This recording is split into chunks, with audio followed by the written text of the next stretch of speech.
Describe a complaint you made when the result was satisfying. Describe a complaint you made when the result was satisfying. None of my students have taken the test and received this question, so I'm not entirely sure this is the actual words, but you can see the two ideas that you must talk about in this question. The first, describe a complaint, and the second, why it was satisfying, or why it satisfied you. So those are the two things we're going to look at here, and that's why I think this is one of the most difficult questions I've seen for quite a long time. But there are a few ways we can answer it. So let's go into a little bit more detail. First thing you can do is arrange your answer well.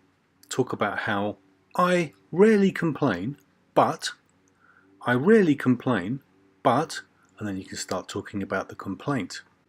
Another way to do that is to talk about how I'd usually rather not say anything, but I'd usually rather not say anything, but in other words, I usually keep things to myself, but. So there's two ways again of saying that same idea, that you're usually quite quiet about things that are problematic, but today you had to do something because of something serious. Again, another way, or you can add this to the previous ideas. This time I made an exception and I had to say something because, so you're building up to explain what this complaint was. Okay, so you may need to lie. Now this is something that's not always comfortable, but accept the fact that IELTS is like a game. So you're making up a story, and the story you're claiming to be true, just for the game, just for the IELTS test. So something that you complained about when the outcome was happy, or when you were happy about the outcome, that might not be an actual experience you've had in your life. So that's why you have to lie, but get comfortable with the fact you're playing a game. So how can you talk about complaining about something? You can talk about having a grievance, how you had a grievance, so you had to explain what that grievance was. You had a complaint, and you had to explain what that complaint was. That word fits very nicely into this question. So your approach to this question should be the same approach as you have to many questions.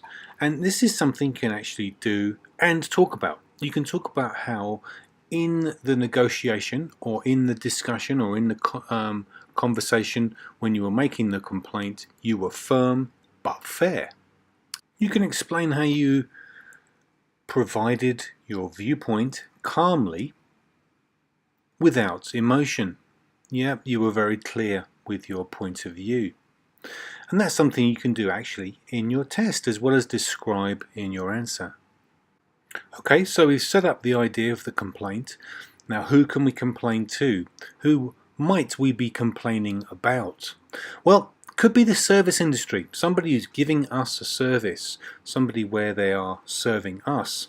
So maybe we can talk about something in the service industry. Great, so this gives you the opportunity to talk about a personal experience. So talk about a time when you went to a hotel, ate in a restaurant, or travelled by air, train, bus, taxi, etc. So you can choose one of those experiences from your life, incorporating all the language you have, and then find a complaint that you would like to make if it's not one that you actually have made. So here are some ideas and some collocations, some nice verbs that fit with nouns that collocate nicely together.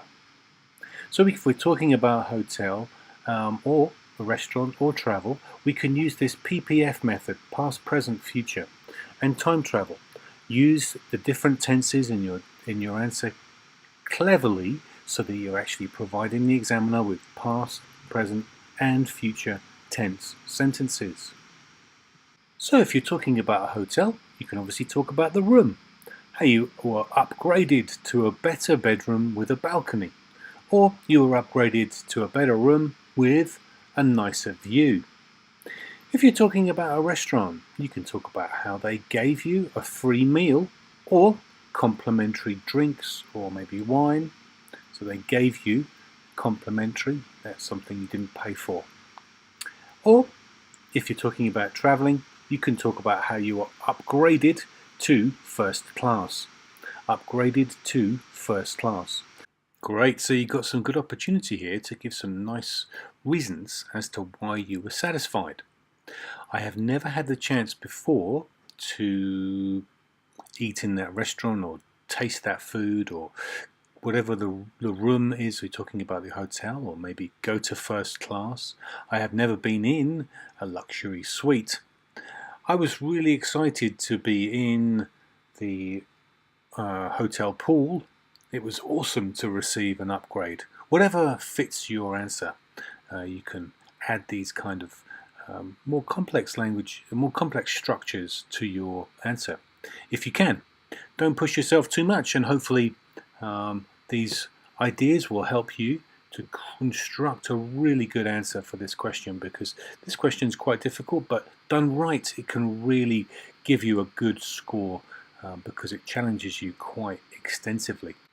Thanks again for watching and sticking with the whole class. Not been an easy one, but this question is very difficult, so hopefully you've got some nice ideas and some language to help you fight this question and do well in your IELTS test. Check out IELTS.org for more information.